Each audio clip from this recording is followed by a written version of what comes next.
بسم اللہ الرحمن الرحیم۔ السلام علیکم میرے عزیز طلباء و طالبات، امید ہے آپ سب خیریت سے ہوں گے۔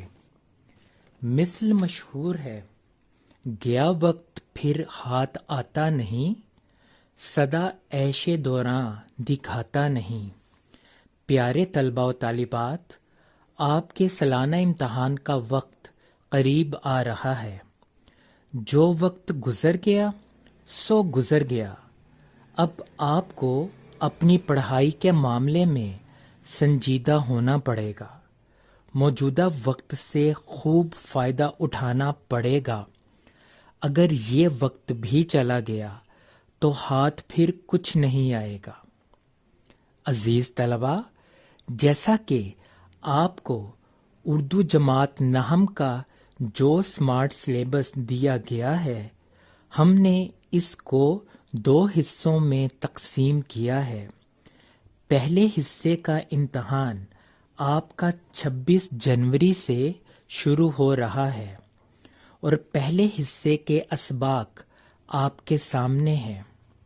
ہجرت نبوی صلی اللہ علیہ وآلہ وسلم، آرام و سکون، حمد، نعت، میر تقی میر کی غزل، خطوط اور درخواستیں شامل ہیں۔ اس کے ساتھ ضرب الامثال کو بھی شامل کیا گیا ہے۔ تو سب سے پہلے اسباق کی طرف چلتے ہیں، جو کہ 2 ہیں: ہجرت نبوی صلی اللہ علیہ وآلہ وسلم اور آرام و سکون۔ ان اسباق کی تیاری کے لیے ضروری ہے کہ آپ ان اسباق کو شروع سے آخر تک اچھی طرح سے پڑھیں، مشکل الفاظ کو انڈر لائن کریں۔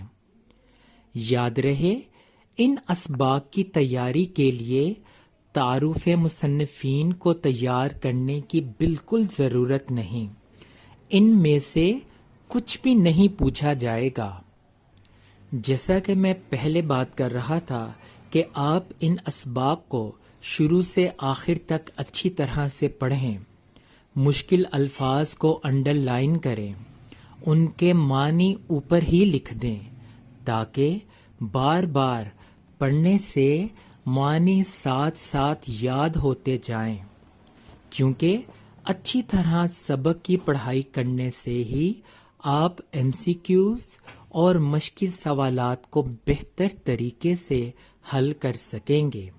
اس طرح بورڈ میں اگر سبق میں کہیں سے بھی کوئی بات پوچھی جائے تو جب آپ نے اسباق کو اچھی طرح سے پڑھا ہوگا تو فوراً آپ کا جواب درست ہوگا اور آپ اچھی طرح سے اس کو حل کر سکیں گے۔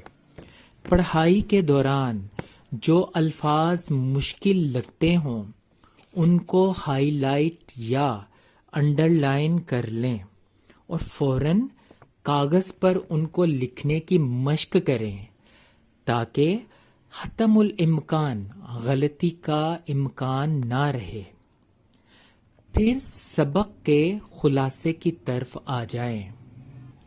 خلاصے کے لیے کچھ باتوں کو ذہن میں رکھ لیں۔ خلاصہ 1.5 سے 2 صفحات تک آپ نے لکھنا ہے۔ خلاصہ لکھتے وقت سبق کی ترتیب کا خاص خیال رکھنا ہے۔ بڑے واقعات کو مختصر کر کے لکھنا ہے۔ سبق میں موجود غیر اہم باتوں کو چھوڑ دینا ہے۔ خلاصہ پیراگراف کی صورت لکھنا ہے۔ کسی واقعے کی ہیڈنگ یعنی سرخی نہیں دینی۔ اپنی طرف سے کوئی حوالہ جات، تاثرات، کسی بھی قسم کی رائے سے پرہیز کرنا ہے۔ خلاصے کے بعد ضروری سوال اقتباس کی تشریح ہے۔ پہلے پرچے میں آئی ہوئی عبارات کو 2 سے 3 مرتبہ آپ نے پڑھنا ہے۔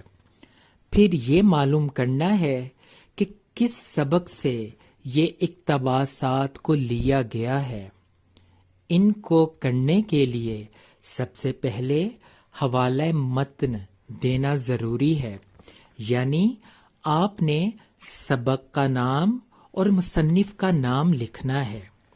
پھر ان الفاظ کے معنی کی طرف آپ نے آنا ہے جو اس اقتباس میں پوچھے گئے ہیں۔ ایک لفظ کے 2 یا 3 معنی بھی آتے ہوں تو آپ نے ان کو بھی لکھ دینا ہے تاکہ کوئی غلط ہو جائے تو آپ کے نمبر نہ کٹیں۔ پھر تشریح کی طرف آ جائیں۔ سیاق و سباق کی ہیڈنگ دینے کی ضرورت نہیں، وہ تشریح کے اندر ہیڈنگ کے بغیر ہی لکھنا ہے۔ سب سے پہلے آپ نے یہ بتانا ہے کہ یہ اقتباس سبق میں سے کہاں سے لیا گیا ہے۔ کیا یہ سبق کے شروع سے ہے، درمیان سے ہے یا آخر سے؟ اس کے بعد اس سبق میں کیا بتایا گیا ہے اس کو مرکزی خیال کے طور پر 3 سے 4 سطور پر تحریر کرنا ہے اور یہی اس کا سیاق و سباق ہوگا۔ اس کے بعد دیے گئے اقتباس کی آسان الفاظ میں تشریح کریں۔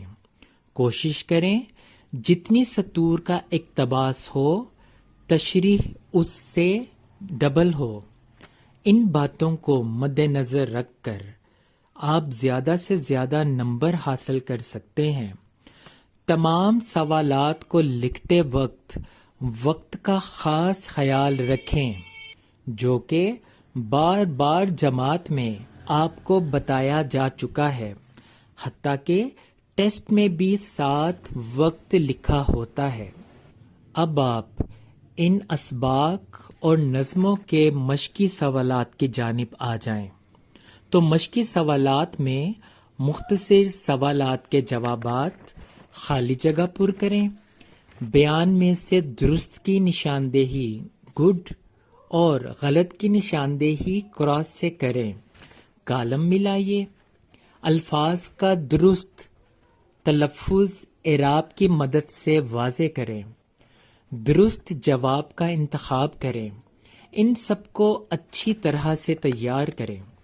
اس کے ساتھ ساتھ اردو جنرل کے بھی کچھ سوالات ان مشقوں میں شامل کیے گئے ہیں، جیسے واحد کی جمع بنائیں، الفاظ کے متضاد و مترادف بنائیں، غلط فقرات کو درست کریں وغیرہ بھی ضرور یاد کریں۔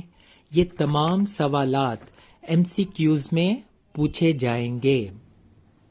اب آ جائیں قواعد و انشاء میں شامل خطوط نویسی کی طرف۔ آپ کے اسمارٹ سلیبس میں 6 خطوط کو شامل کیا گیا ہے، جو کہ یہ ہیں۔ نمبر 1، والد کے نام امتحانی نتیجہ کی رودات سنانے کے لیے خط۔ نمبر 2، والدہ کے نام موسم گرما کی تعطیلات کے ذکر کا خط۔ نمبر 3، چچا کے نام مزاج پرسی اور چچی کی بیماری پر تشویش کا خط۔ نمبر 4، چھوٹے بھائی کے نام اچھی صحبت اختیار کرنے پر نصیحت کا خط۔ نمبر 5، ناراض دوست کو منانے کا خط۔ اور آخر میں دوست کے نام شادی پر بیجا اثرات کی مذمت کرنے کے لیے خط۔ خط لکھنے کا درست طریقہ کار آپ کے سامنے دوبارہ پیش کیا جا رہا ہے۔ اس طریقے کی مدد سے آپ نے یہ 6 خطوط تیار کرنے ہیں، جو کہ آپ کی کتاب قواعد و انشاء میں اچھے مواد کے ساتھ موجود ہیں اور ان کا ٹیسٹ کئی مرتبہ پہلے بھی لیا جا چکا ہے۔ آج کے سلیبس کی آخری بات ضرب الامثال ہے، جو کہ آپ کی قواعد و انشاء کتاب پر موجود ہیں۔ آپ نے پہلے 20 ضرب الامثال کو تیار کرنا ہے، جو کہ آپ کے اسمارٹ سلیبس کے مطابق ہیں۔ آپ کو امتحان میں یہ ضرب الامثال خالی جگہ کے طور پر پوچھے جائیں گے. آپ نے ان کو اچھی طرح سے یاد کرنا ہے تاکہ کسی بھی حصے سے خالی جگہ ہو تو فوراً آپ ان کو پر کر لیں. ان تمام سوالات کو لکھتے وقت اپنی لکھائی کا خاص خیال رکھیں. الفاظ کو تھوڑا بڑا اور واضح لکھیں. حاشیہ لگائیں. نیلے مارکر کا استعمال کریں. پرچے کو خوب سے خوب تر بنانے کی کوشش کریں. اشعار، اقوال، آیات، خاص بات، ان تمام باتوں کو نیلے مارکر سے تحریر کریں. تو یہ تھا ہمارا آج کا لیکچر. میں امید کرتا ہوں کہ آپ کو اچھی طرح سے سمجھ میں آیا ہوگا. انشاءاللہ نئے لیکچر کے ساتھ آپ کی خدمت میں دوبارہ حاضر ہوں گا. تب تک اللہ حافظ.